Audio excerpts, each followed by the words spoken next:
श्रील प्रभुपाद कह रहे हैं कि जो अष्टांग योगी रहते हैं उनके लिए इसीलिए यम नियम आसन प्राणायाम प्रत्याहार धारण ध्यान आदि ऐसे नियम बनाए गए हैं, क्योंकि ये करने से उनको स्थिरता प्राप्त होती है। लेकिन जो कृष्ण भावनामृत भाव में है, वो उस पथ पर है, उसके लिए कोई ऐसे यम नियम नहीं दिए गए हैं। जैसे उसके लिए उसे जड़ भौतिक वस्तुओं में कोई रुचि नहीं रहती। वो अपने आप ही भगवान श्री कृष्ण के सौंदर्य का ऐसा आस्वादन कर लेता है, क्योंकि ये जो भगवान श्री कृष्ण का सौंदर्य है वो सर्वोपरि एक रस है, सर्वोत्तम रस है। तो उसके प्रति उसने वो जो उसका आस्वादन कर लिया है, तो ये निम्न स्तर के जो भोग हैं उसके प्रति उसको कोई भी आसक्ति नहीं रहती, उसके प्रति कुछ भी भोग करने की इच्छा ही नहीं रहती।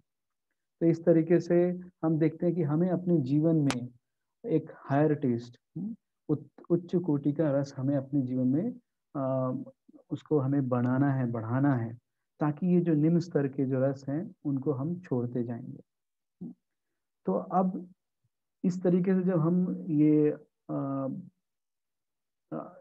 हायर टेस्ट है, उच्च कोटि का जो रस है वो हम बना लेंगे, तो अब इसके बाद से भगवान कहते हैं कि जो ये हमारी इंद्रियां हैं वो इतनी प्रबल हैं, हमारी इंद्रियां इतनी प्रबल और वेगवान हैं कि विवेकी मानव का वो मन हर लेती हैं। तो यहाँ भगवान क्या कहना चाह रहे हैं कि देखिए, जो लोग ज्ञान और उसकी वजह से जो भी उनके अंदर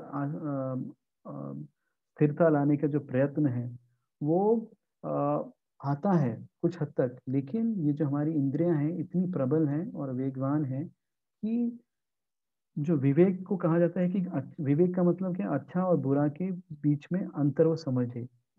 तो अच्छा और बुरा के बीच में भी अंतर समझते हुए भी वो उसका मन बुरे के प्रति आकर्षित हो जाता है। तो ये हमारी इंद्रियां इतनी प्रबल हैं। तो इसमें श्रील प्रभुपाद कह रहे हैं, अनेक विद्वान ऋषि दार्शनिक तथा अध्यात्मवादी इंद्रियों को वश में करने का प्रयत्न करते हैं, किंतु उनमें से बड़ा भी कभी कभी विचलित मन के कारण इंद्रिय भोग का लक्ष्य बन जाता है। तो यहाँ प्रभुपाद विश्वामित्र मुनि के बारे में बता रहे, विश्वामित्र मुनि और मेनका। तो यहाँ बता रहे हैं कि कैसे ज्ञान के प्रति, ज्ञान के द्वारा जो अर्जित जो हम अपने एक तरीके से भक्ति भक्ति तो नहीं, लेकिन हम ज्ञान की वजह से हम अपने आप को आध्यात्मिक बनाना चाहते हैं। तो उसमें सबसे बड़ा जो एक नुकसान क्या है कि ज्ञान हमारी इंद्रियों के संयम करने में मदद नहीं करता। वो हमें विवेक दे देगा, लेकिन हमारी इंद्रियां संयमित नहीं हो पाएंगी। तो यहाँ पे आखिरी में शिला प्रपात कह रहे हैं, पूर्णतया कृष्ण भावनामृत हुए बिना मन तथा इंद्रियों को वश में कर सकना अत्यंत कठिन है। मन को कृष्ण में लगाए बिना मनुष्य ऐसे भौतिक कार्य को बंद नहीं कर सकता। तो हमें यहाँ पे बताया जा रहा है, श्रील प्रभुपाद कह रहे हैं कि जब हम अपना मन भगवान श्री कृष्ण के कार्य में लगाएंगे, तभी हमारी इंद्रियों पे भले ही इतनी प्रबल और वेगवान है, लेकिन भगवान श्री कृष्ण की कृपा से ये जो प्रबल इंद्रियां हैं वो संयमित हो जाएंगी। भगवान श्री कृष्ण का नाम ऋषिकेश है। वो हम सब जितने भी यहाँ पे जीव जंतु हैं उनकी इंद्रियों के मालिक हैं। तो जैसे ही हम ऋषिकेश की सेवा में लगते हैं, तो उनकी वजह से हमारे जो इंद्रियां, हमारी जो इंद्रियां हैं वो भगवान की कृपा से कंट्रोल में आ जाती हैं, नियंत्रित हो पाती हैं। शिला प्रभुपाद इसी तात्पर्य में कह रहे हैं, कृष्ण भावनामृत इतना दिव्य सुंदर वस्तु है कि इसके प्रभाव से भौतिक भोग स्वतः नीरस हो जाता है। वह वैसा ही है जैसे भूखा मनुष्य प्रचुर मात्रा में पुष्टिदायक भोजन करके अपनी भूख मिटा ले। तो जब हमारा पेट भरा रहेगा तो हम सामने कैसी भी वस्तु, कितनी भी मनोहर और स्वादिष्ट भोग आए, भोज्य पदार्थ आए, तो हम उनके प्रति आकर्षित नहीं होते। तो वैसे ही जैसे हम कृष्ण भावनामृत हो जाएंगे, तो हमारी इंद्रियां और ये सब चीजों के जो भी इस भौतिक वादी दुनिया की जो भी आकर्षण है उसके प्रति आकर्षित नहीं होगी। हमारी इंद्रियां कुछ अच्छा देखना चाहती है, हम भगवान के सौंदर्य को देख लेते हैं, बस हो गया, इसके ऊपर हमें और कुछ नहीं चाहिए। ऐसा हमारा मन खुद अंदर से एक हेल्दी नो बोलने को आ जाता है। हेल्दी, हम ना बोलना सीख जाते हैं। जैसे ही इंद्रियों के प्रति आकर्षण, कोई वस्तु आएगी आकर्षण करने, भौतिक वस्तु, तो हमारे अंदर से एक एक अंदर से एक इच्छा हो जाएगी, नहीं इसको ना बोलना है। और हम अपने आप ही उसको ना बोल पाएंगे।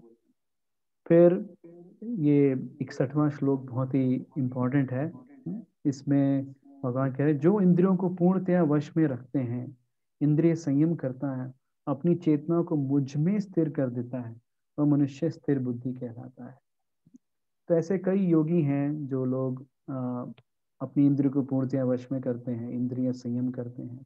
लेकिन यहाँ भगवान क्या कह रहे हैं, जो अपनी चेतना है उसको मुझ में स्थिर करता है, भगवान श्री कृष्ण के बारे में। तो यहाँ पहली बार भगवान श्री कृष्ण अर्जुन को कहते हैं। अभी तक उन्होंने थोड़ा घुमा के बात किया कि हाँ तुम स्थिर करो अपना मन, लेकिन अब स्थिरता लाने के लिए पहली बार भगवान कह रहे हैं कि मुझ में स्थिर करो, मेरे में। तो वो स्थिर बुद्धि कहलाएगा। स्थित प्रज्ञ का एक और पर्यायवाची शब्द स्थिर बुद्धि। तो इस श्लोक में भगवान श्रील प्रभुपाद कहते हैं कि योगी योग सिद्धि की चरम अनुभूति कृष्ण भावनामृत ही है। तो कई योगी हैं। तो अब यहाँ श्रील प्रभुपाद कह रहे हैं योग सिद्धि की चरम सीमा। तो चरम सीमा क्या है? कृष्ण भावनामृत ही है। जब तक कोई कृष्ण भावनामृत नहीं होगा, तब तक इंद्रियों को वश में करना संभव नहीं है। जैसा कि पहले कहा जा चुका है, दुर्वासा मुनि का झगड़ा महाराज अम्बरीश से हुआ था, क्योंकि वे गर्ववश महाराज अम्बरीश पर क्रुद्ध हो गए और अपनी इंद्रियों को रोक नहीं पाए।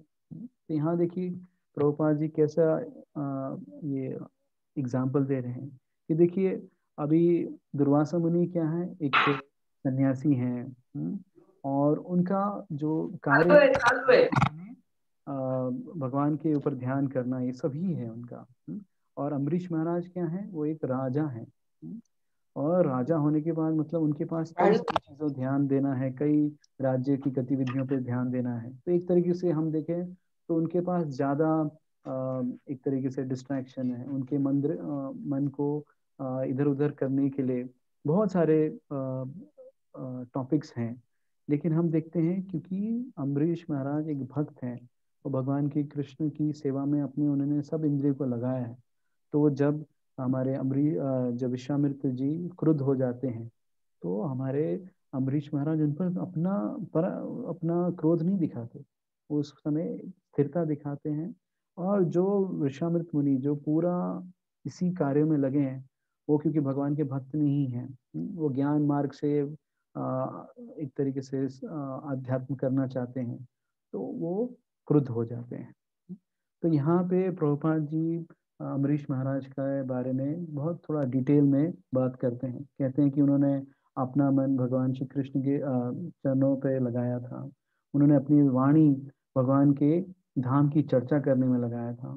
उन्होंने अपने कानों को भगवान की लीलाओं में की सुनने में लगाया था।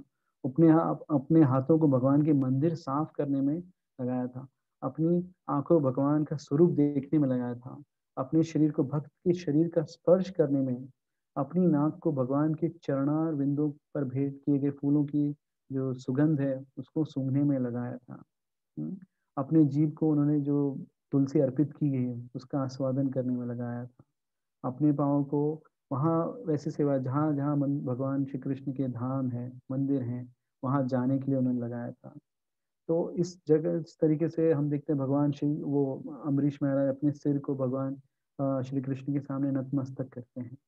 तो अम्बरीश महाराज एक तरीके से हमारे लिए एक ऐसे आइडियल रोल है, ऐसे एक हमारा रोल मॉडल हम कह सकते हैं, जो हमें सिखा रहे हैं किस तरीके से हम अपने जो इंद्रियां हैं उसको भगवान की सेवा में लगा सकते हैं। अब भगवान ने यहाँ पे हमको सब बताया कि किस तरीके से हम अपने आप को, हम अपने जो स्थिरता जो हम प्राप्त करना चाहते हैं उसके प्रति हम कैसे अग्रसर हो सकते हैं, यहाँ तक भगवान बता रहे हैं।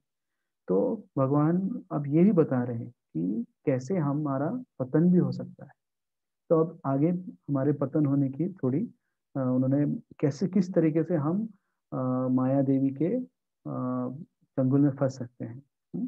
तो यहाँ पे श्लोक आता है, ध्यायतो विषयान् पुंसा संगस्ते जायते, संगात संजायते कामा, कामात क्रोधो भी जायते।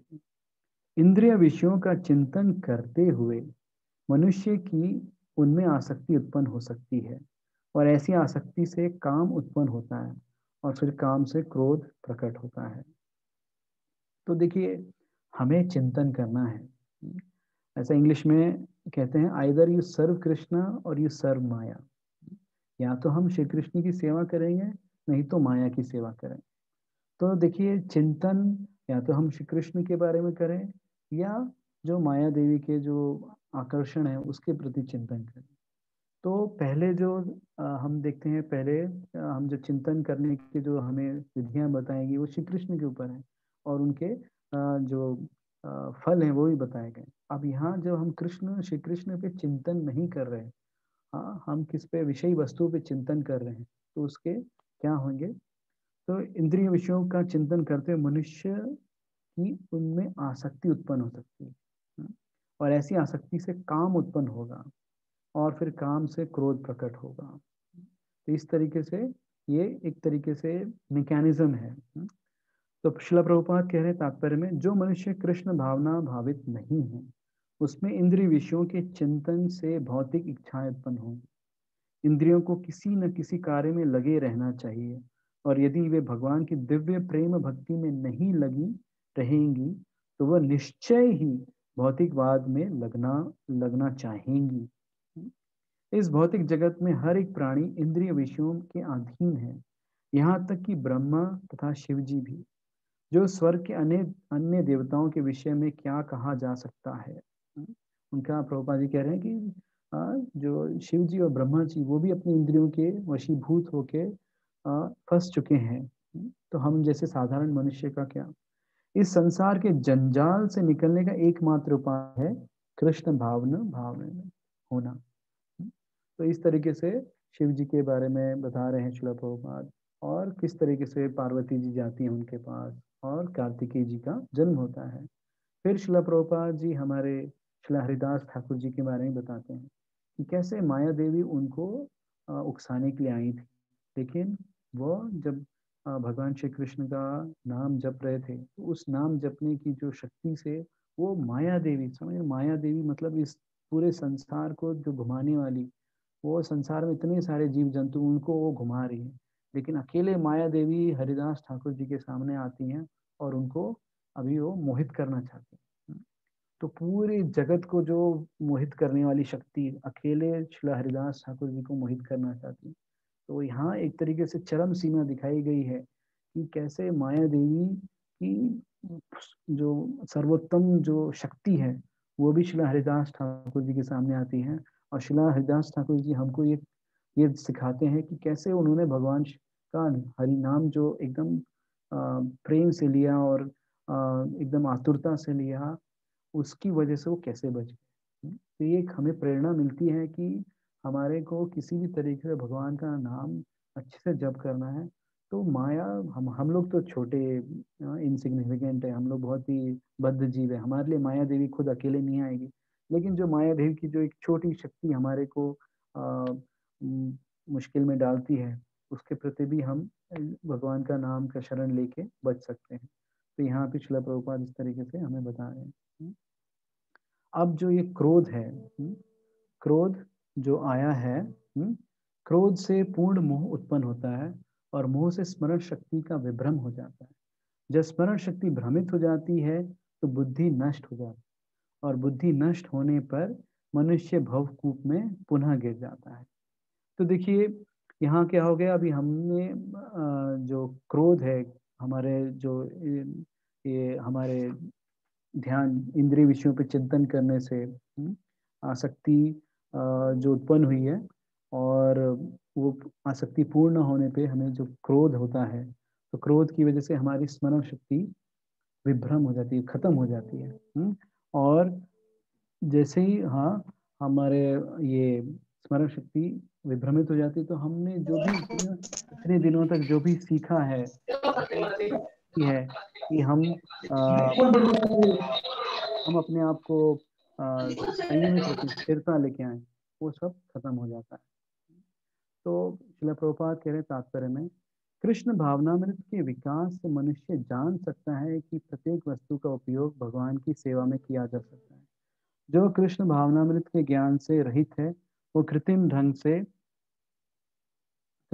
से भौतिक विषयों से बचने का प्रयास करते हैं। फलतः वे भव बंधन से मोक्ष की कामना करते हुए भी वैराग्य की चरम अवस्था को प्राप्त नहीं कर पाते। उनका तथाकथित वैराग्य फल्गु अथवा गौड़ कहलाता है। इसके विपरीत कृष्ण भावनामृत व्यक्ति जानता है कि प्रत्येक वस्तु का उपयोग भगवान की सेवा में किस प्रकार किया जाए। फलतः वह भौतिक चेतना का शिकार नहीं होता। तो हम जो भगवान श्री कृष्ण के भक्त हैं वो बहुत ही चतुर हैं। वो समझते हैं कि ये जो भौतिक चीज जो पहले मुझे आकर्षित, मुझे फंसाती थी, जो मुझे मुश्किल में डालती थी, वो चीज को आज मैं कैसे भगवान की सेवा में उसका उपयोग कर सकते हैं। एक समय था हम इंटरनेट को माया देवी का गढ़ कहते थे। माया देवी हमें कैसे इस इंटरनेट के माध्यम से हमें डिस्ट्रैक्शन, हमारे मन को चंचल बना देती हैं। लेकिन आज देखिए भक्तों की ऐसी चतुरता है कि इंटरनेट पे ही आज हमारी सब भक्ति कार्य हो रहे हैं। जूम के थ्रू भक्तों से मिलना, भक्तों से सेवा की बारे में बातचीत करना, कैसे हम भगवान श्री कृष्ण की सेवा को और अच्छे से कर सकते हैं, उसके बारे में ये सब हम इंटरनेट पे ही डिस्कस कर रहे हैं। तो भगवान श्री कृष्ण के भक्त बहुत ही चतुर होते हैं। फिर हम देखते हैं कि आगे भगवान कह रहे हैं कि समस्त राग तथा द्वेष से मुक्त एवं अपनी इंद्रियों को संयम द्वारा वश में करने में समर्थ व्यक्ति भगवान की पूर्ण कृपा प्राप्त कर सकता है। तो ये देखिए हमें बताया गया भगवान ने कि किस तरीके से हम अपने में स्थिरता ला सकते हैं, हमने अपनी इंद्रियों पे संयम कर सकते हैं। फिर भगवान बताए कि कैसे हमारा जो मन इतना प्रबल है, वेगवान है, वो कैसे हमारी बुद्धि को हर सकता है, और उससे बचने के लिए भी हम कैसे कृष्ण भावना में खोएंगे तो हम उससे बच सकते हैं। ये सब बता रहे हैं। फिर एक तरीके से वो कह रहे हैं कि जो पूर्णतया कृष्ण भावनित व्यक्ति है, ऊपर से विषय स्तर पर क्यों ना दिखे, किंतु कृष्ण भावनित होने से वो विषय कर्मों से आसक्त नहीं होता। उसका एकमात्र उद्देश्य तो कृष्ण को प्रसन्न करना होता है और कुछ नहीं। तो ये हम देखते हैं कि जो भी भगवान श्री कृष्ण के सेवक हैं, उनके भक्त हैं, वो ऐसा ही दिखेगा कि वो मंदिर में मार्केट में जा रहे हैं, फल सब्जी खरीद रहे हैं। एक ऐसे ही लगेगा कि नॉर्मल एक साधारण मनुष्य के जैसा ही वो उनकी कार्यकलाप है। लेकिन उनकी चेतना में है जो भी मैं कुछ कर रहा हूँ वो भगवान श्री कृष्ण की प्रसन्नता के लिए कर रहा हूँ। तो ऐसा जैसे ही ये जो चेतना का जो बदलाव है, वो चीज हमें भगवान की पूर्ण कृपा को प्राप्त करने में मदद करता है। और जैसे ही हम कृष्ण भावनामृत रिजल्ट, मतलब एक तरीके परिणाम भगवान कह रहे हैं कि इस प्रकार से कृष्ण भावनामृत में तुष्ट व्यक्ति के लिए संसार के तीनों ताप नष्ट हो जाते हैं, और ऐसी तुष्ट चेतना होने पर उसकी बुद्धि शीघ्र ही स्थिर हो जाती है। फिर भगवान श्री कृष्ण कह रहे हैं कि जो कृष्ण भावनामृत में परमेश्वर से संबंधित नहीं है, उसकी ना तो बुद्धि दिव्य होती है और ना ही मन स्थिर होता है। वो जिसके बिना शांति की कोई संभावना नहीं है। शांति के बिना सुख भी कैसे वो प्राप्त कर सकता है। तो यहाँ भगवान कह रहे हैं, अब पहले जो भगवान श्री कृष्ण के बारे में पूरा केंद्रित है, उसके क्या रिजल्ट हैं, उसके क्या परिणाम हैं, और जो भगवान श्री कृष्ण से कृष्ण भावनामृत से कोई संबंधित नहीं, तो उसके अंदर क्या होते हैं ये बता रहे हैं। तो श्रील प्रभुपाद कह रहे हैं कि जो भी, यदि कोई कृष्ण भावना भावित नहीं है, उसके मन का कोई अंतिम लक्ष्य नहीं हो सकता। जैसे हम लोग भगवान श्री कृष्ण की सेवा कर रहे हैं, और हमारा ध्येय है कि भगवान श्री कृष्ण को प्रसन्न करने के बाद भगवान श्री कृष्ण हमें अब उनके धाम में बुलाएंगे। तो ये हमारा एक लक्ष्य है, और इस लक्ष्य की वजह से हम एकदम शांत हैं, इतने अशांत नहीं। लेकिन यहाँ श्रील प्रभुपाद क्या कह रहे हैं कि कोई कृष्ण भावना भावित नहीं है तो उसका मन का कोई अंतिम लक्ष्य नहीं हो सकता। मन की चंचलता का एकमात्र कारण अंतिम लक्ष्य का अभाव है। उन्हें हमेशा एक अंदर से डर रहता है, ये करूं तो मेरा आगे क्या होगा। उसमें अगर कुछ उनको परिणाम नहीं मिलता, वो दूसरी चीज को करने के प्रति भागते हैं। फिर उसमें कुछ परिणाम नहीं तो तीसरी, तो उनका मन हमेशा चंचल रहता है। उनको पता नहीं चलता कि मैं किस तरीके से अपने मन को शांत कर सकता हूँ। अतएव जो कृष्ण से संबंध न रखकर कार्य में लगा रहता है, वो निश्चय ही सदा दुखी और अशांत रहेगा। भले ही वह जीवन में शांति तथा आध्यात्मिक उन्नति का कितना ही दिखावा क्यों ना करे। तो हम देखते हैं अभी रिसेंटली, मैं तो इतना बॉलीवुड के जो स्टार्स हैं उनका जीवन पर नहीं देख पाया, लेकिन अभी ये जो सुशांत जी का जीवन के बारे में आया था, तो मैं भी, इतना पैसा, इतने बड़े बंगलो, सब जो जो हम चाह रहे हैं सब कुछ है, लेकिन क्योंकि वो कृष्ण भावना में इतने थे और उनके अंदर इतनी सारी इच्छाएं और ये थी, तो वो हमेशा दुखी और अशांत रहे। उनकी इसकी वजह से वो जो सुख की एक अनुभूति होती है, वैसा उनको नहीं मिला। सब कुछ जो मैं आज सोच रहा हूँ कि ये सब प्राप्त करने से मुझे सुख मिलेगा, वो उनके पास था, लेकिन सिर्फ कृष्ण भावना में का अभाव होने की वजह से वो दुखी थे। और शिला प्रभुपाद की कृपा से हमें कृष्ण भावनामृत अमृत में सेवा करने का मौका मिला है, तो हमारा मन एक तरीके शांत है। आज दुनिया में जितना भी कुछ भी हो रहा है, लेकिन मुझे ऐसा लगता है कि कुछ हद तक मैं शांति, जो मेरे मित्र हैं जो कृष्ण भावना में रहते हैं, उनसे जब बातचीत चर्चा होती है, तो उनकी जो टेंशन हैं उनको मैं जब सुनता हूँ, तो लगता है कि मेरे को तो ऐसा कुछ है नहीं। ये हमारे वैष्णवों की कृपा है, श्रील प्रभुपाद की कृपा है कि ऐसा मुझे मतलब एक, ऐसा एक विजन दिया है, कि ऐसा हमें मार्गदर्शन दिया है कि मैं आज शांत हूँ। फिर अब भगवान कह रहे हैं कि इंद्रियों पे अगर हमने ध्यान दिया, कोई भी हमारी जो इंद्रियां हैं, जो भी भौतिक वस्तु के प्रति आकर्षित होगी, अगर उस पर हमने ध्यान दिया, तो कैसे वो सिर्फ एक इंद्रिय हमें दूर कर सकती है। तो ये भगवान श्री कृष्ण एक नाव का उदाहरण देते हैं कि जैसे नाव है पानी में, और जैसे ही प्रचंड हवा आ जाए तो नाव उस हवा के बहाव में बह जाती है।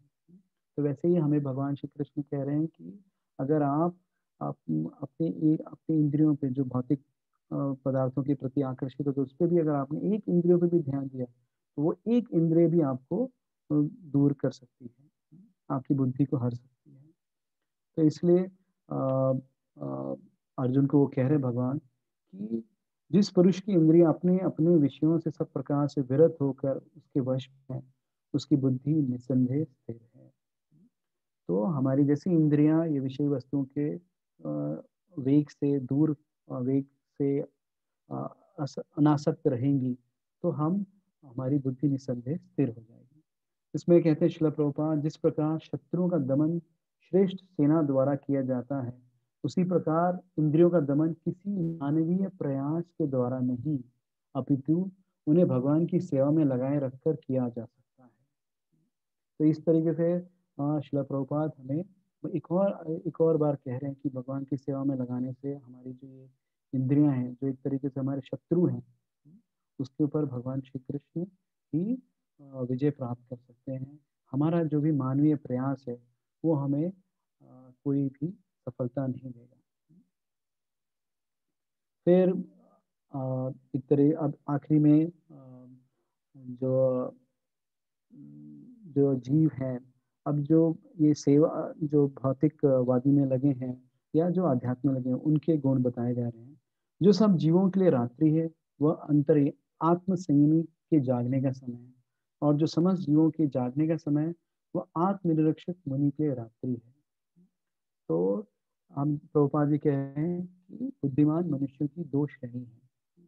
एक श्रेणी जो इंद्रिय तृप्ति की तरफ है, और एक श्रेणी है जो आत्मनिरीक्षक है। तो आत्मनिरीक्षक जो हैं, वो अपनी जो इंद्रिय हैं उसको भौतिकतावादी भौतिक चीज़ों के प्रति नहीं लगाते, और जो इंद्रिय तृप्ति के हैं, के प्रति आकर्षित हैं, वो इंद्रिय तृप्ति में ही लगे रहते हैं, उसके और आत्मनिरीक्षण के प्रति वो बहुत ही आलस दिखाते हैं। तो ऐसा कहा जाता है, प्रभुपाद श्रील प्रभुपाद कह रहे हैं, विचारवान पुरुषों या आत्मनिरीक्षक मुनि के कार्य भौतिकता में लीन पुरुषों के लिए रात्रि के समान है। भौतिकतावादी व्यक्ति ऐसी रात्रि में अनभिज्ञता के कारण आत्म साक्षात के प्रति सोए रहते हैं। तो हमें देखना है कि हम किस तरीके के पार्टी में हम जाना चाहते हैं, आत्मसंयमी या आ, आ, जो आत्मनिरीक्षक हैं उनके।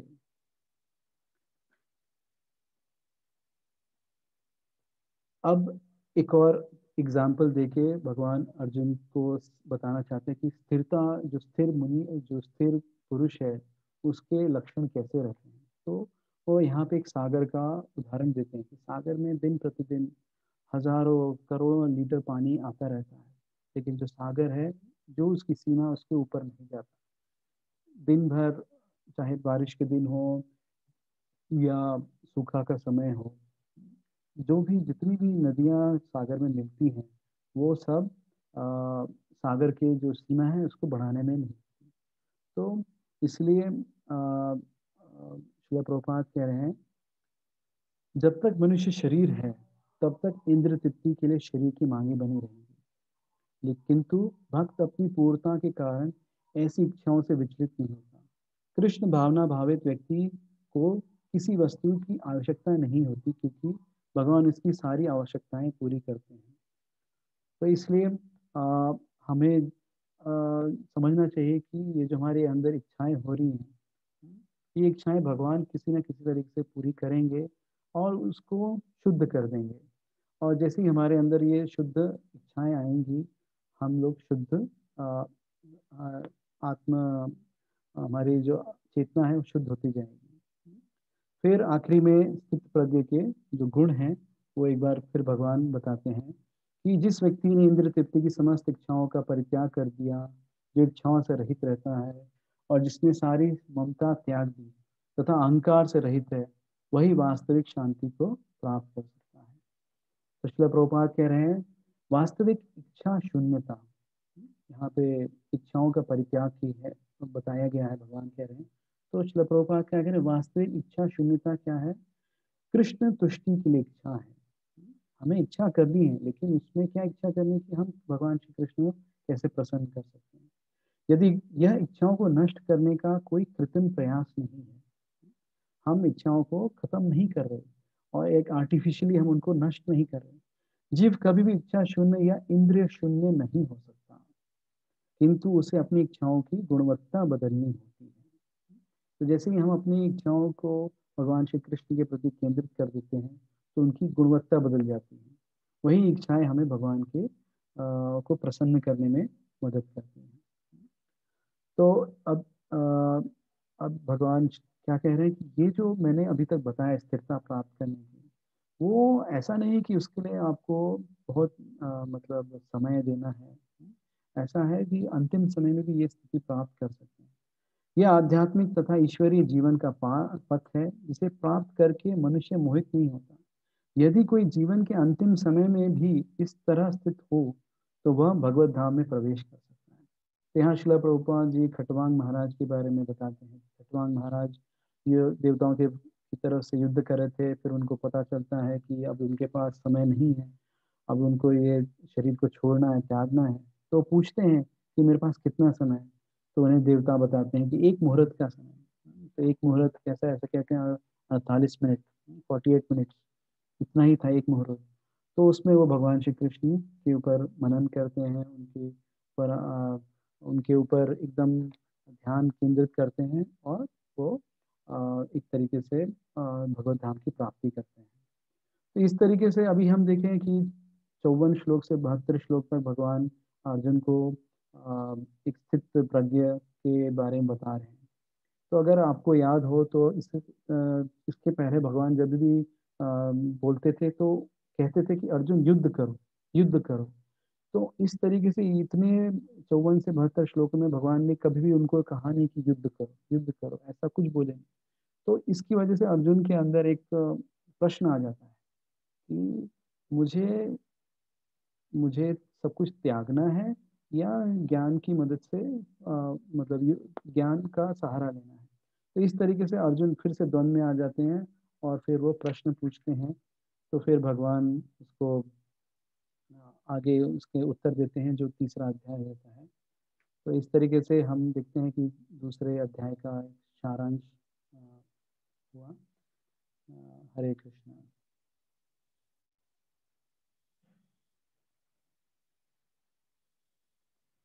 अ, हरे कृष्णा। अगर किसी का प्रश्न है, कुछ कोई कहना चाहते हैं तो जरूर।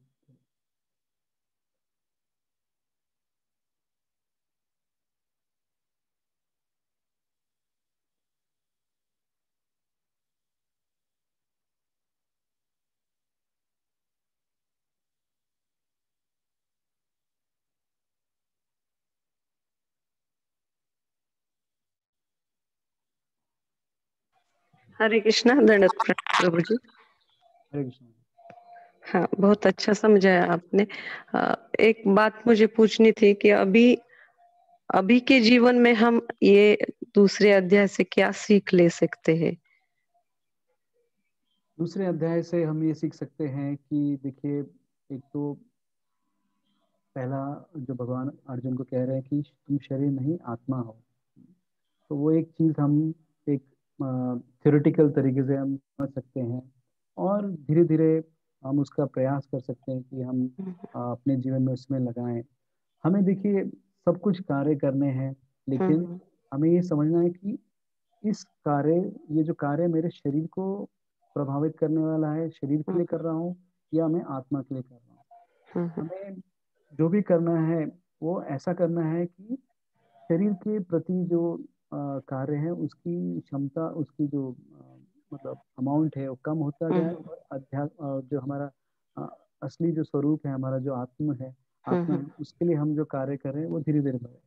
हमें अपनी चेतना बदलनी है कि हम्म जो भी है, हम श्री कृष्ण को प्रसन्न करने के लिए मुझे आत्मा की जो भी कार्य है उसको हम्म हम करेंगे तो भगवान श्री कृष्ण प्रसन्न होंगे। इस तरीके से हम थोड़ा सोचें तो इस जो आज का जो समय है उसके हिसाब से हम अ, कर सकते हैं। और देखिए, जो शरीर का है, अभी हम ऐसा नहीं कह रहे कि आपको हम्म खाना नहीं चाहिए, हमें घूमना नहीं चाहिए।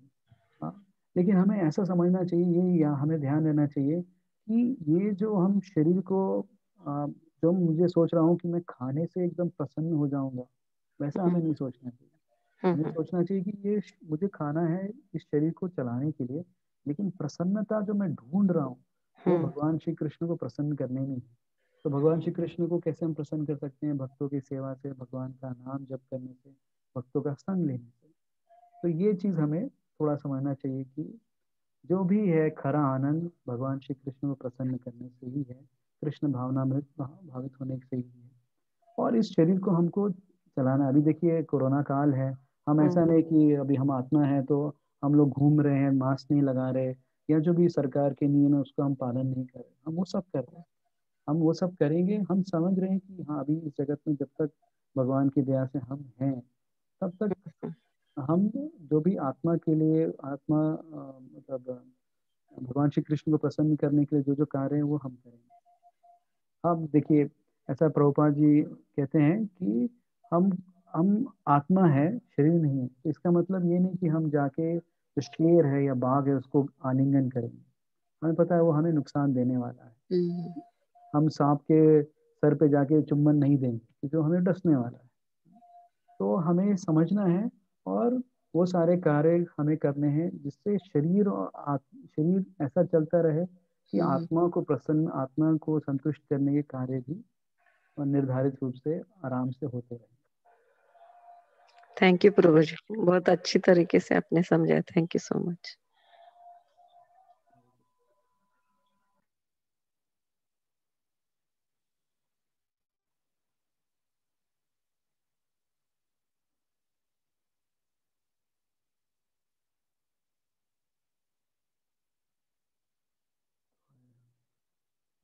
लोकेश्वर कृष्ण को आप बोल सकते हैं कुछ अनाउंसमेंट हुई तो।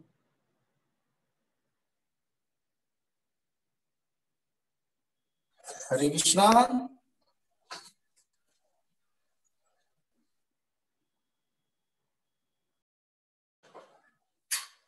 हरे कृष्णा। हरि बहुत बोल। बहुत धन्यवाद प्रभु जी।